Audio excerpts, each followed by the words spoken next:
వీక్షకులందరికీ నమస్కారం. శంకర దిగ్విజయం కార్యక్రమానికి స్వాగతం. భారతీయ తత్వశాస్త్ర వినీల ఆకాశంలో ధృవతారగా ప్రకాశించే మహామనిషి జగద్గురు ఆదిశంకరులు. ఆ దివ్య అవతారమూర్తి కథామృతాన్ని తెలుసుకుంటూ ఎన్నో విషయాలను అవగతం చేసుకుంటూ శ్రవణం చేస్తున్నాం.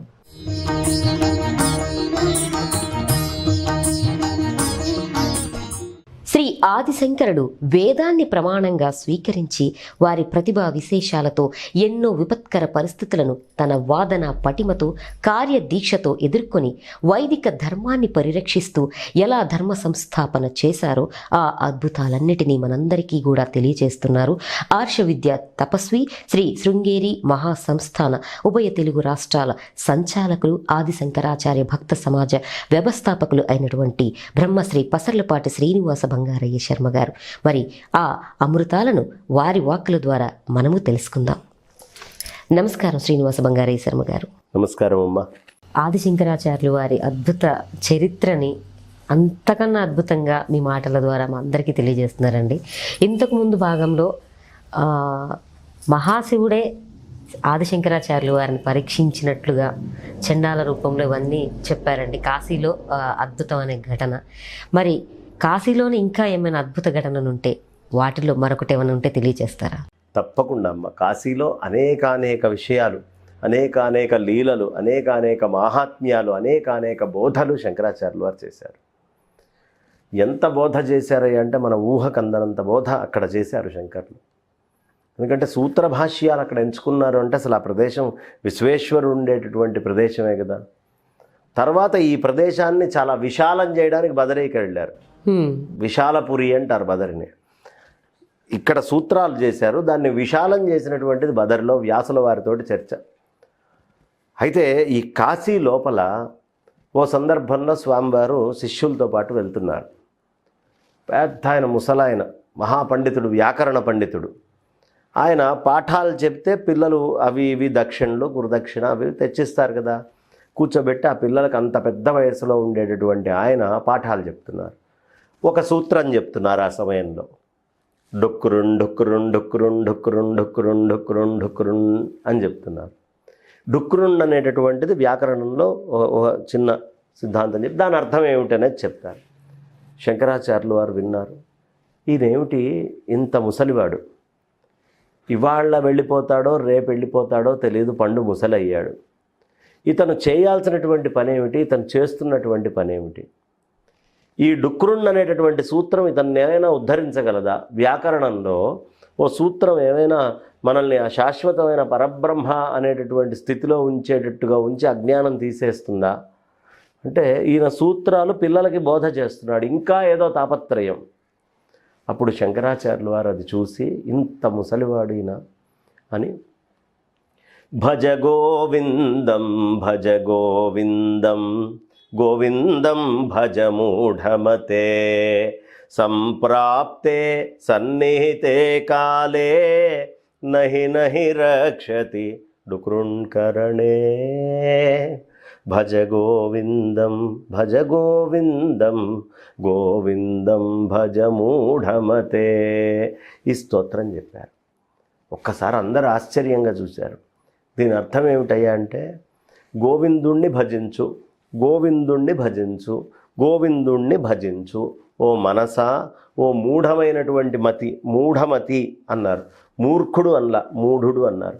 మూఢుడికి మూర్ఖుడికి తేడా ఏమిటంటే మూఢుడు చెబితే వింటాడు, మూర్ఖుడు చెప్పినా వినడు. కాబట్టి చెబితే వినేటటువంటి మతి కలిగినటువంటి అజ్ఞానంలో ఉన్నటువంటి ఓ వ్యక్తి గోవిందుణ్ణి భజించవయ్యా. ఎందుకు?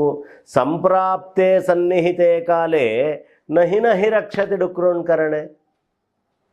సన్నిహిత కాలం వచ్చినప్పుడు డుక్రోణ్కరణం అనేది మనల్ని కాపాడదు కదా, కాపాడే అవకాశం లేదు. ఒకవేళ ఆఖరి శ్వాస వదిలిపెడుతున్నాడు, ఈ వదిలిపెట్టేవాడికి డుక్రుణ్ అనేటటువంటి వ్యాకరణ సూత్రం వల్ల ఏమొస్తుంది? అదే గోవింద నామాన్ని గనక జపిస్తే, గోవిందుణ్ణి గనక ఆశ్రయిస్తే, భజ అంటే ఆ గోవిందుణ్ణి గనక ధరిస్తే, భజ అంటే ధరించు అని వస్తుంది ధాతువు. భజ సేవాయాం అనేటటువంటిది కూడా వస్తుంది ధాతువులు. కాబట్టి భజించు భజించు భజించు. ఎవరిని భజించు? గోవిందుణ్ణి భజించు.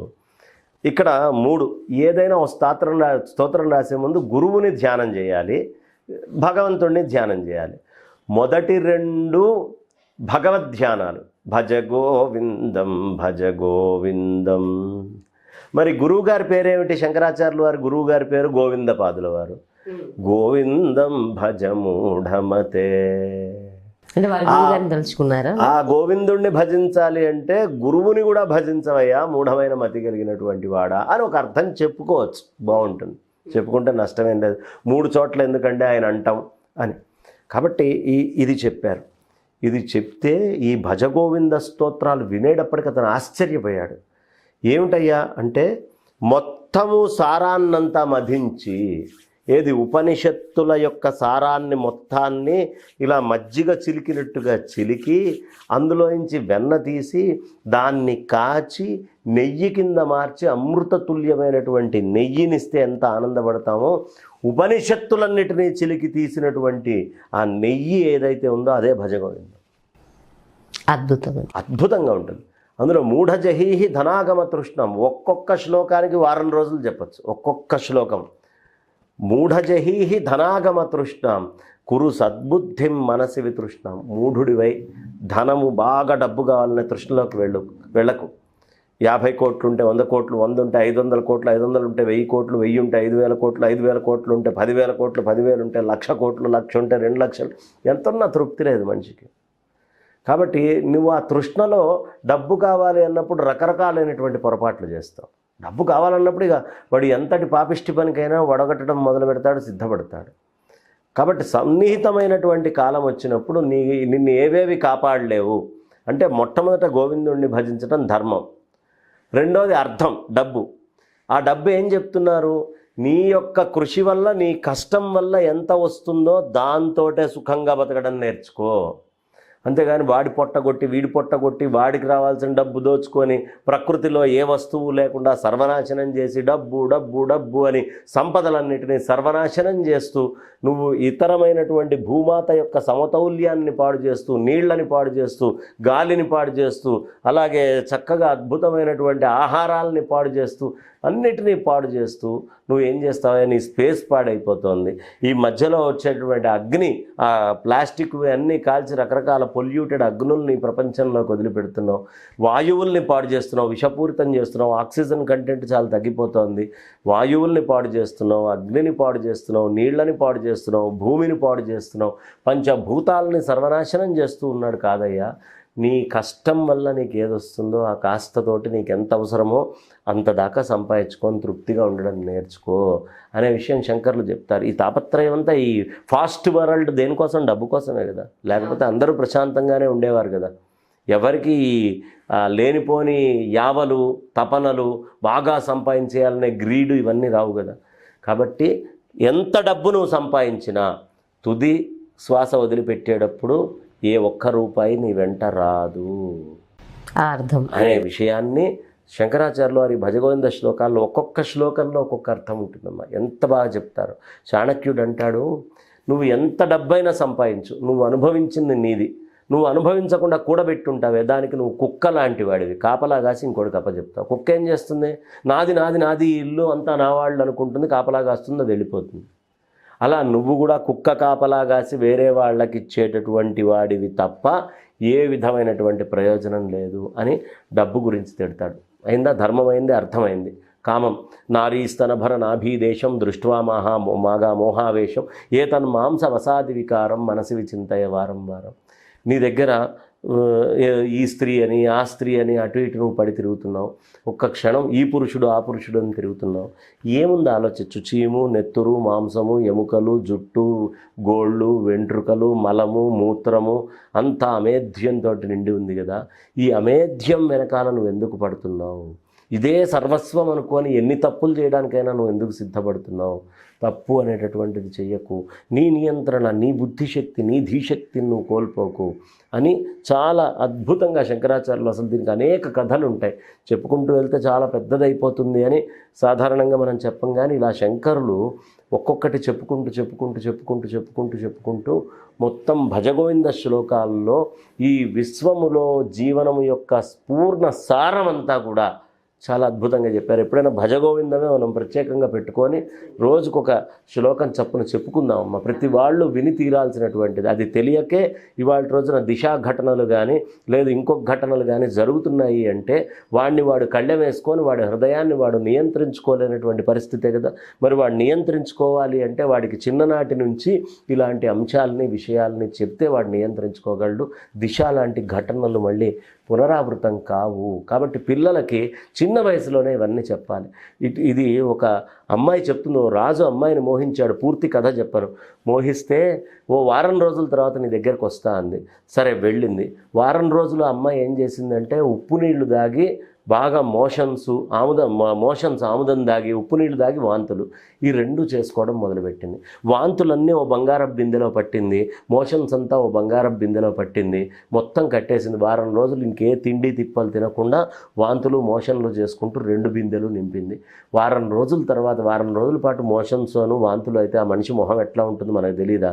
ఈమె వెళ్ళిందట రాజు దగ్గరికి. వెళ్ళేటప్పుడు నేను చూసింది అందమైన అమ్మాయి, నువ్వేంటి ఇంత నికృష్టంగా ముదనష్టంగా ఉన్నావు, నిన్ను కాదు నేను మోహించింది అంటే, లేదు స్వామి, నువ్వు మోహించింది కూడా నేను నీకోసం తెచ్చా, 2 బంగారపు బిందెల్లో ఉన్నాయి అని చెప్పి తెరిస్తే అవి ఉంటేనే శరీరంలో అందమయ్యా, అది లేకపోతే ఏ విధమైన అందం లేదు, నువ్వు మోహిస్తోంది ఈ రెండిటినే, దీనికోసం నువ్వు ఇంత పరితపిస్తున్నావు అని చెబితే అతని కళ్ళు తెరుచుకొని వాడు ఇంకా కాస్త ఉత్తముడు, రాక్షసుల్లో కూడా ఉత్తముడు కాబట్టి వాడి కొడుకు అప్పచెప్పేసి వాడు అనుష్ఠానం నిమిత్తం వెళ్ళిపోయాడు అడవుల్లోకి.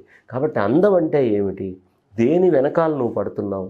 కాబట్టి ఈ ప్రపంచంలో ఉండేటటువంటి అందాలేవి అందాలు కాదు, నీ లోపల ఉండే ఒక బ్రహ్మానందం అనేది ఉంది. ఆ ఆనందం అనే మణిని ఎలా పట్టుకోవాలి అని శంకరాచార్యులు వారి భజగోవింద శ్లోకాల్లో ఒకదాని వెనకాల ఒకటి చాలా అద్భుతంగా చెప్పుకుంటూ మొత్తం అంతా వీటిని కూర్పు చేసి మనిషి ఎలా ఉండాలి, వాడి జీవితం ఎలా ఉండాలి అనేది భజగోవిందంలో చెప్తారమ్మా. ఇది కాశీలో వచ్చినటువంటి అద్భుతమైన గ్రంథం. ఇలా కాశీలో అనేక లీలలు చేశారు. ఇంకొకటి రేపటి రోజున చెప్పుకుందాం. ఈ రోజుకి నా వాణికి విరామాన్ని ఇస్తాను. స్వస్తి. అద్భుతం అండి. గోవింద నామం అనేది ఏ విధంగా వారు చెప్పారు అది అందరికీ అర్థమయ్యేలాగా మా అందరికీ కూడా తెలియచేశారు. ధన్యవాదాలు. విన్నారు కదండి, కాశీలో ఆదిశంకరాచార్యులు వారు అద్భుతంగా చేసిన మరొక లీల గురించి మనందరికీ కూడా కళ్ళకు కట్టినట్లుగా తెలియచేశారు కదా శ్రీనివాస బంగారయ్య శర్మ గారు. ఈ వీడియో కూడా మీ అందరికీ నచ్చుతుందని ఆశిస్తూ మరలా ఆదిశంకరాచార్యులు వారు వీడియోలతో మీ ముందుంటాం. నమస్కారం.